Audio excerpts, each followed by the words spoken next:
Photo बढ़िया आ जाएगी।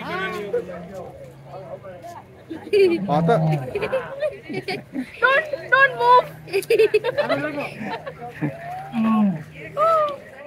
জীবনে প্রথমবার এই ধরনের এক্সপেরিয়েন্স করলাম। উটের পিঠে চড়ে এখন আমরা গোমতী নদী পার হচ্ছি। আমার তো বেশ ভয় লাগছে, শক্ত করে ধরে আছি, বলা যায় না যদি পড়ে যায়। তবে আনন্দও লাগছে, বেশ ভালো লাগছে। দ্বারকাতে এসে সম্পূর্ণ অন্য রকম একটা এক্সপিরিয়েন্স হলো। এবার উটে করে প্রথমে নদী পার হলাম, আর তারপর এখন এই বালির ওপর দিয়ে হেঁটে, একদম মনে হচ্ছে মরুভূমির ওপর দিয়ে হেঁটে আমরা যাচ্ছি এখন পঞ্চপাণ্ডবের আমলে নির্মিত 5টা কুয়া দেখতে। বলা হয় যে এই মন্দির দর্শন না করলে আপনার দ্বারকা ভ্রমণ অসম্পূর্ণই থেকে যায়। জানতে চান কি সেই মন্দির? আমরা এসে গেছি আজকে সেই মন্দিরে। চলুন আপনাদের ঘুরে দেখাই সেই মন্দিরটা আর জানাই এখানকার ইতিহাস।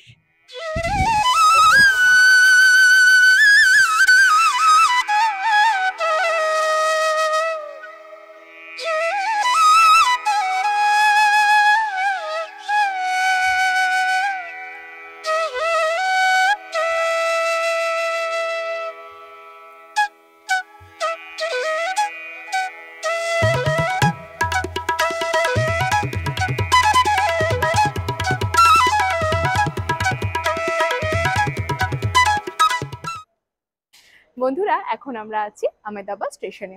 একটু পরেই আমাদের ট্রেন। আজ আমরা আমেদাবাদ থেকে দ্বারকা যাব বারাণসী ওখা এক্সপ্রেসে। তাই সম্পূর্ণ ভিডিওটা দেখতে থাকুন, আশা করি ভালো লাগবে। এটা হলো Varanasi Okha superfast express. Train number হলো 22,970। এখন আমরা এসে পৌঁছলাম দ্বারকা স্টেশনে। এই যে আমাদের ট্রেন দ্বারকা স্টেশন ছেড়ে এখন চলে যাচ্ছে। ট্রেনটি সপ্তাহে একদিনই পাওয়া যায়।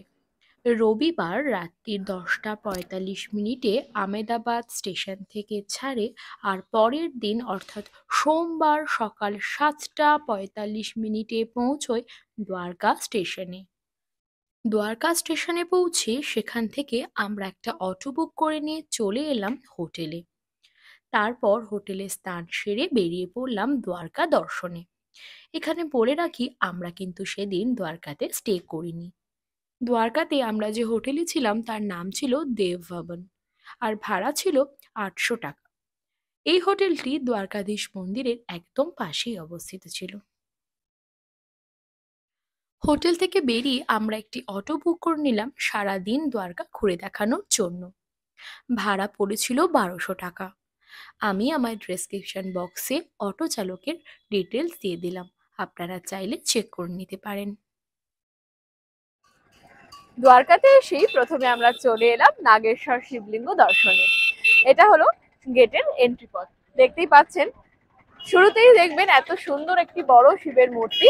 আর নাগেশ্বর জ্যোতির্লিঙ্গ হলো ভারতের যে 12টি জ্যোতির্লিঙ্গ আছে তার মধ্যে 9তম জ্যোতির্লিঙ্গ। চলুন মন্দিরের ভেতরে যাই। আজকে কিন্তু তেমন ভিড় নেই, তো যাই আপনাদেরকে ঘুরে দেখাই।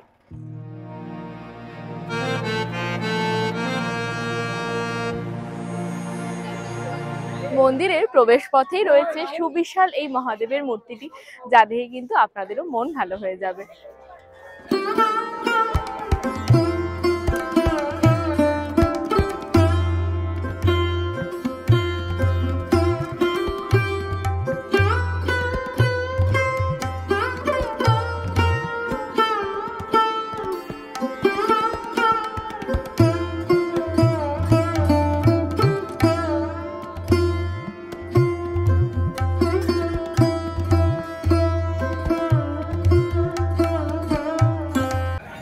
এখানে জুতো রেখে তারপরে মন্দিরের ভেতরে প্রবেশ করতে হয়। এখানে এলেই কিন্তু আপনারা অনেক গরু ষাঁড় দেখতে পাবেন। অনেকে তাদেরকে খুব আদর করছেন, দেখুন।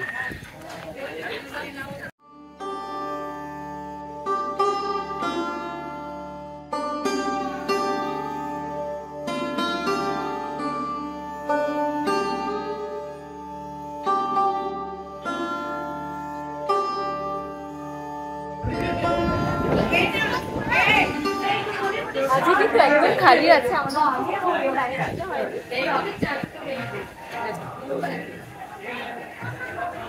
ওয়েদারটাও কিন্তু খুব সুন্দর এখানে।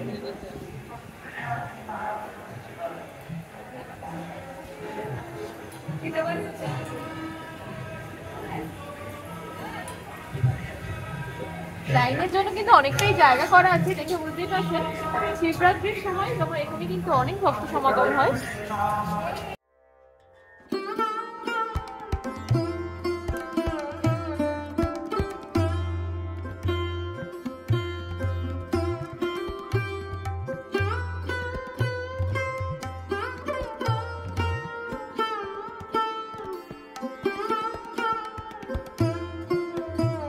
পুজো দেওয়ার জন্য প্রসাদ দোকান পেয়ে যাবেন, প্রসাদে আপনারা চাইলে প্রসাদ কিনে পুজো দিতে পারেন।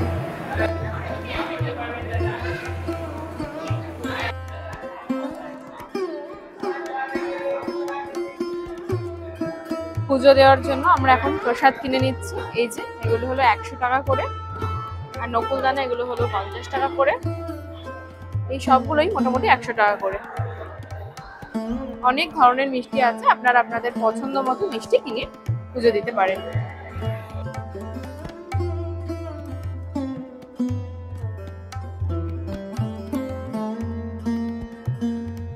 অবশেষে আমরা খুব ভালো করেই দর্শন করে নিলাম নাগেশ্বর মহাদেবের জ্যোতির্লিঙ্গ। আমাদের এবারের গুজরাট ভ্রমণে আমরা আরও একটি জ্যোতির্লিঙ্গ দর্শন করব, তা হলো সোমনাথ মহাদেবের জ্যোতির্লিঙ্গ। এর আগেও আমার 3টি মহাদেবের জ্যোতির্লিঙ্গের মন্দির দর্শন করার সৌভাগ্য হয়েছিল। সেগুলি হলো রামেশ্বরম জ্যোতির্লিঙ্গ, কাশী বিশ্বনাথের মন্দির আর কৃষ্ণেশ্বর মহাদেবের জ্যোতির্লিঙ্গ। আপনারা যদি এগুলি দেখতে চান তাহলে আমার ভিডিওতে লিংক দেওয়া থাকলো, চাইলে দেখে নিতে পারেন।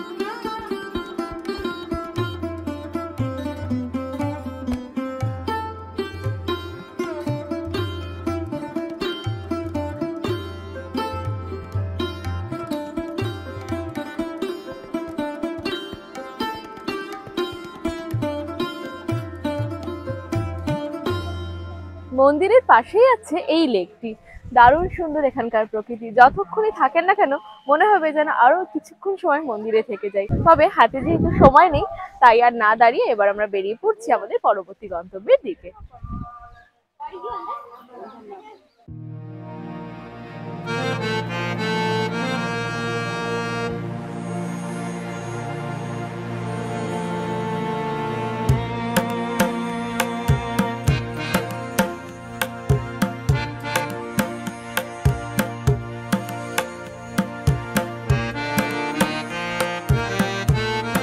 এরপরে আমরা উঠে পড়লাম অটোতে, চললাম গোপীতালাওয়ের উদ্দেশ্যে। নাগেশ্বর জ্যোতির্লিঙ্গ দর্শন করার পর এবার আমরা যাচ্ছি গোপীতালাব দর্শনের উদ্দেশ্যে। পথেই পড়বে বেশ কিছু দোকান।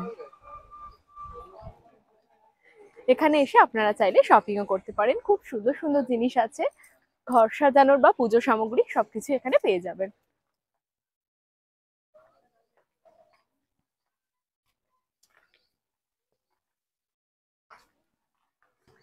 এদিকে এটা হলো গোপীকৃষ্ণ মন্দির। অসাধারণ সুন্দর এই গোপীতালাভ নিয়ে আছে নানান মতবাদ। কেউ কেউ বলেন ভগবান শ্রীকৃষ্ণের সাথে এই স্থানে শেষবার গোপিনীদের রাসলীলা হয়েছিল। আবার কেউ বলেন ভগবান শ্রীকৃষ্ণ যখন মথুরা থেকে দ্বারকায় এসেছিলেন তখন তার সাথে দেখা করতে এসেছিলেন 16,000 গোপিনী। সেই সময় ভগবান শ্রীকৃষ্ণ অর্জুনকে বলেন গোপিনীদের মথুরা পৌঁছে দেওয়ার জন্য। পথে এই কুণ্ডটি থাকায় এই স্থানে গোপিনীরা স্নান করার সিদ্ধান্ত নেন। সেই সময় অর্জুনকে বন্দী করে নেন ভীরকাবা নামে প্রজাতির মানুষেরা। এমতো অবস্থায় গোপিনীরা নিজেদের সম্মান রক্ষার্থে এই স্থানেই সমাধি নেন, আর সেই থেকেই এই কুণ্ডের মাটি চন্দনের মতো সুন্দর হয়ে গেছে, যা আজও বর্তমান। খুবই সুন্দর ছোট্ট এই লেকটিকে দেখে আপাত দৃষ্টিতে সাধারণ মনে হলো, এর গুরুত্ব কিন্তু অপরিসীম। কারণ বলা হয় যে ভগবান শ্রীকৃষ্ণ শেষবারের মতো এই স্থানে গোপীদের সাথে রাসলীলা করেছিলেন।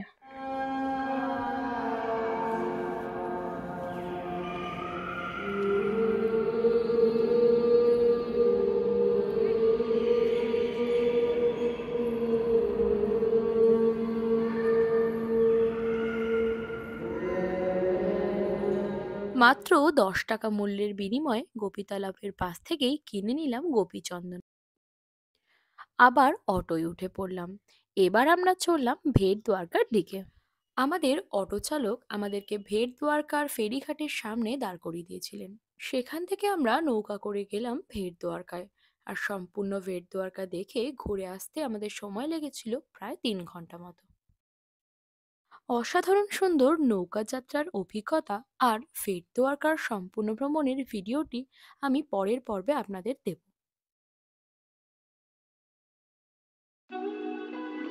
ভেট দ্বারকা দর্শন করে তারপরে আমরা চললাম রুক্মিণী দেবীর মন্দিরের দিকে।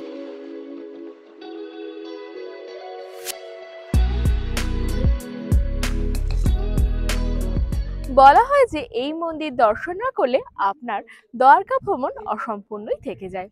জানতে চান কি সেই মন্দির? আমরা এসে গেছি আজকে সেই মন্দিরে। চলুন আপনাদের ঘুরে দেখাই সেই মন্দিরটা আর জানাই এখানকার ইতিহাস।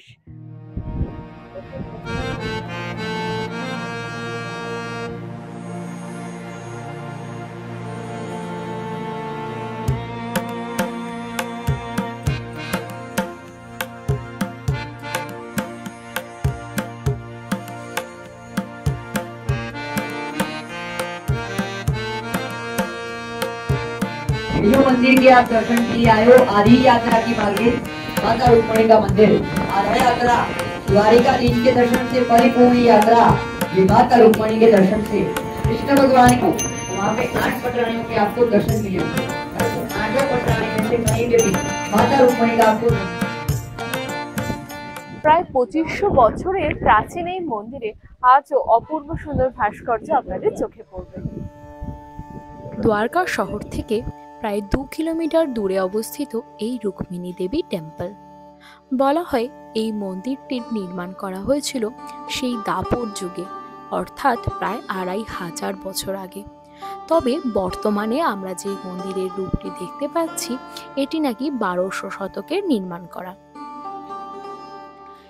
প্রাচীন এই মন্দিরের চারিদিকে আপনারা দেখতে পাবেন অপূর্ব সুন্দর স্থাপত্য ও ভাস্কর্য, যা সত্যি এক কথায় অসাধারণ। এই মন্দিরের ভেতরে পূজিত হন দেবী রুক্মিণী, মাতা লক্ষ্মী রূপে।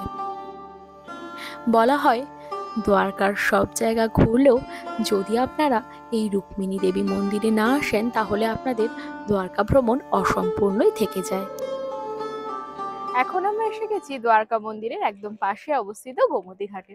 কথিত আছে এই ঘাটে স্নান করলে সমস্ত পাপ থেকে মুক্তি পাওয়া যায়।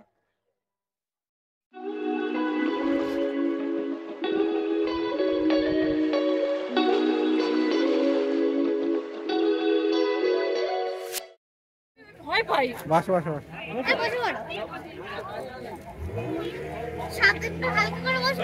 फोटो बढ़िया आ जाएगी।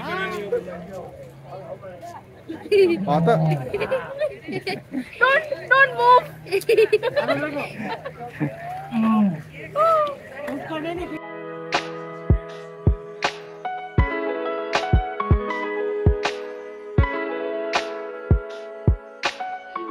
বন্ধুরা এই প্রথমবার উটের পিঠে করে নদী পার হচ্ছি। আমরা গোমতী নদী এরকম পেরোনোর জন্য উট সাওয়ারি বুক করেছিলাম, যার জন্য হলো 100 টাকা করে জন প্রতি। তো আমরা 3 জনেই বসেছি, বাচ্চাদের কোনো চার্জেস নেই। তবে আমার প্রচন্ড ভয় লাগে, কারণ লাস্ট টাইম যখন আমরা জয়সালমীরেও চলেছিলাম আমি খুব ভয় পেয়েছিলাম। যাই হোক বসে আছি, তবে এই এক্সপিরিয়েন্স কিন্তু আমার প্রথমবার। ও বেশ ভয় লাগছে, বলা যায় না যদি পড়ে যায়। তবে আনন্দও লাগছে, বেশ ভালো লাগছে।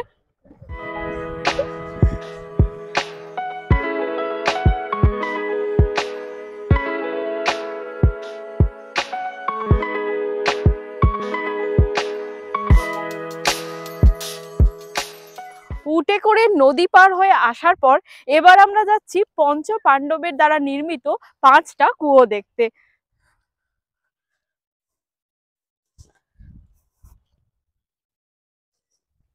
যারা নৌকা করে আসবেন তারা ওই দিক দিয়ে ঘুরে যাবেন। আমরা যেহেতু উটে করে এসেছি তাই এই বালির রাস্তা দিয়ে আমরা যাচ্ছি। একদম মনে হচ্ছে রাজস্থানের মরুভূমির ওপর দিয়ে হাঁটছি।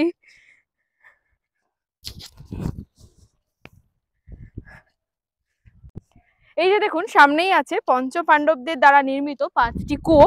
আর জায়গাটি এতটাই সুন্দর, সামনে সূর্যাস্ত হচ্ছে আর এই যে বালি, একদম মনে হচ্ছে রাজস্থানের মরুভূমিতে আছি আমরা। এত বছর পরেও কিন্তু কুয়ো, সবকটা কুয়োতেই জল রয়েছে। একটু কাছে এসে দেখাই, দেখুন এই চারিদিকে বালির মধ্যেও এই যে জলটা রয়েছে, এটাই একটা অত্যাশ্চর্য ব্যাপার।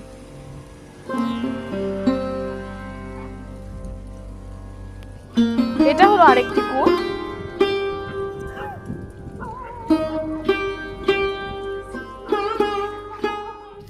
এক পাশে দ্বারকাধীশ মন্দির, আর এক পাশে গোমতী নদী, আর এইখানে হলো বালি দিয়ে ঘেরে এই জায়গাটা। অপূর্ব সুন্দর, সূর্যাস্ত হচ্ছে, একটা অন্যরকম বিকেলের সাক্ষী থাকলাম আজকে আমরা।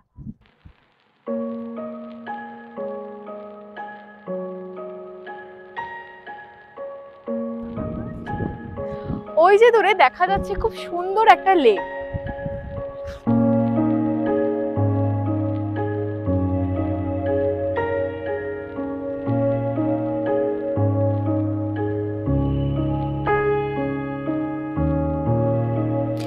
দ্বারকাধীশ মন্দির থেকে পাণ্ডবকী কুয়া দেখার জন্য নদীর উপরে নির্মিত হয়েছে একটি ব্রিজ, তবে এখনো তা চালু হয়নি, তাই আবারও উঠে পড়লাম উটের পিঠে।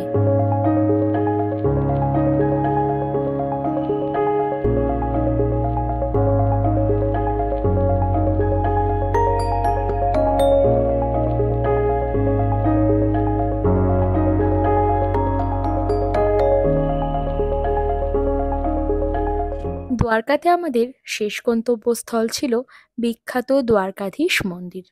এখন আমরা যাব দ্বারকাধীশ মন্দিরে।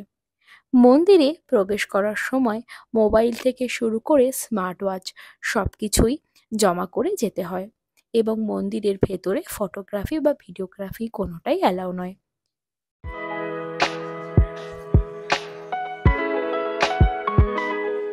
গোমতী নদীর ঘাটে একটা বিকেলে অসাধারণ সুন্দর সূর্যাস্ত দেখতে দেখতে আজকের পর্বটা আমি শেষ করছি। তো বন্ধুরা, কেমন লাগলো আজকের এই ভিডিওটা? আশা করি ভালো লেগেছে। ভিডিওটি যদি ভালো লেগে থাকে ভিডিওটিকে একটি লাইক করবেন, আর এই ধরনের আরো ভিডিও পেতে হলে আমার চ্যানেলটিকে সাবস্ক্রাইব করবেন। দেখা হচ্ছে পরের পর্বে।